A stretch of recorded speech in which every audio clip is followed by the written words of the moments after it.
Kapidongski TV. Wow, bagong sponsors at humawak kay Erica. Mas bongga ang pa-birthday na gagawin kay Erica. May pa-fireworks display pa raw. All na lang tayo mga kalingap. Iba talaga kapag maraming nagmamahal at minahal. Yan ay sama-sama nating tutukan mamaya mga kalingap. At kung nagustuhan niyo po ang ganitong klaseng reaction video, paki-like at subscribe naman po para lagi kayong updated sa susunod kong mga uploads. At salamat sa walang sawang pagmamahal at suporta kay Kuya Val Santos Matubang at Idol Kalingap Rab. Paalala, panoorin at tapusin ang video na ito para malaman mo kung ano ang nilalaman nito bago mag-comment. Ngayon balik tayo sa topic. Alam naman natin sa lahat ng mga na-e-vlog ni Kalingap Rab na itatak na sa mga supporters ng Kalingap na ang birthday ni Erica ang nag-break ng record sa mga premiere ni Kalingap Rab. Ito ay umabot sa 111k live viewers. Grabe talaga ang birthday na nangyari noon para kay Erica. Ang daming mga bigating mga sponsors ng Kalingap na nagbigay ng pa-birthday para kay Erica, at dito rin ako napasana all sa mga regalong natanggap ni Erica, mga mamahaling bag at mga alahas, at isa na dito ang pasingsing ni Kay Edo para kay Erica. At ngayong araw nga ay ika-21 birthday ni Erica, at ayon na sa aking nalaman mas hihigitan pa raw ng mga bagong sponsors ni Erica ang birthday ngayong taon para kay Erica.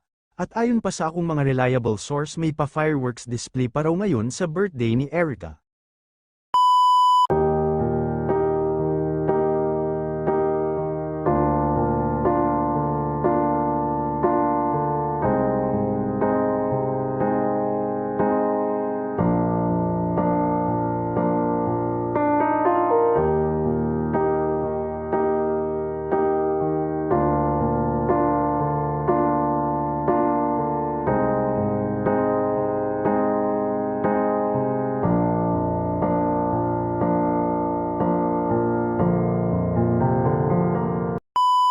Grabe, iba talaga si BB Girl Erica. Ang daming nagmamahal talaga sa kanya. Kahit anong issue ibabato sa kanya, marami pa ring hindi natinag na mga supporters. Grabe ang e-lovers, tawang-tawa sa mga bagong supporters ni Erica. Bakit kaya natatawa si Ian Tonyaka Torres sa kanyang nalaman na mas hihigitan pa ngayong taon ang pa-birthday ng mga bagong supporters ni Erica?